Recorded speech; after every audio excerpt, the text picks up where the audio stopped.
Serangkaian pelaksanaan Hari Raya Nyepi Tahun Baru Saka 1940 dan menyambut Hari Raya Galungan dan Kuningan, manajemen PT Angkasa Pura I Cabang Bandara I Gusti Ngurah Rai menggelar Dharma Santi. Acara tersebut berlangsung di Jabapura Jagatirta, Komplek Peribadatan Angkasa Pura I. Yang terhormat Kapolsek mengangkat tema melaksanakan catur berata penyepian Saka 1940, kita tingkatkan serada dan bakti kepada Ida Sang Hyang Widiwasa untuk kedamaian dan kesejahteraan masyarakat. Dharma Santi di Pura Jagatirta diikuti segenap pegawai internal Angkasa Pura I dan perwakilan komunitas bandara.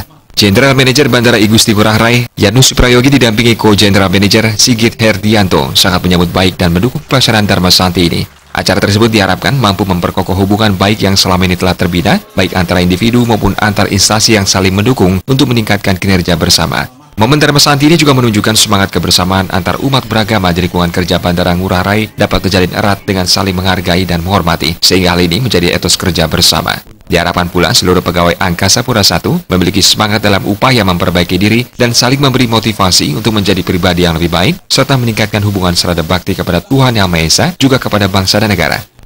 Suatu momentum dan kita bisa menunjukkan bahwa apa yang kita lakukan ini kebersamaan dan saling menghargai merupakan modal dasar etos kerja kita bisa maksimal. Jadi kesatuan antara umat, kemudian kesatuan antara alam, ini menjadi kesatuan untuk membuat aura positif untuk kesejahteraan semua, baik kepada manusia itu sendiri, kepada alam pada umumnya. Yanus juga menyampaikan Dharma Santi juga menjadi momen yang tepat untuk memohon kelancaran dan perlindungan khususnya dalam melaksanakan proyek pengembangan bandara, yaitu menyelesaikan pekerjaan penambahan 10 lahan parkir pesawat untuk menampung 17.000 delegasi IMF dan World Bank Annual Meeting. Melalui Dharma Santi pula, motivasi dan semangat dapat dibangkitkan kembali. Motivasi di tengah rutinitas pekerjaan yang kian padat dan tenggat waktu penyelesaian pekerjaan yang semakin dekat.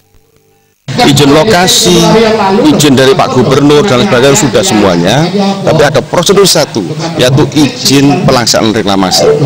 Moga-moga Tuhan senantiasa bersama kita semua, sehingga niatan baik kita untuk kesejahteraan masyarakat Bali segera bisa dilaksanakan dengan cepat. Sementara itu, Ketua Sukaduka Umat Hindu Bandara I Gusti Ngurah Rai, Iwayan Majuarso menyampaikan, sejalan dengan tema, Dharma Santi ini merupakan salah satu upaya untuk mendekatkan diri kepada Tuhan Yang Maha Esa, Ida Sang Hyang Widiwasa, sekaligus menjadi sarana untuk membesarkan keluarga persaudaraan Bandara I Gusti Ngurah Rai. Dengan Dharma Santi ini kami harapkan kita meningkatkan serada bakti kita terhadap Tuhan Yang Maha Kuasa di dalam meningkatkan keharmonisan, kedamaian dan kesejahteraan bagi masyarakat, khususnya masyarakat bandara. Dharma Santi yang dilaksanakan di Jabapura Jagatirta, Komplek Peribadatan Angkasa Pura I, diisi dengan ceramah keagamaan yang dibawakan oleh Independanda Gede dari Geria Kekeran Belah Batu. Acara juga dimeriahkan dengan hiburan bontres ke topeng inovatif. Indra Wijaya, Bali TV.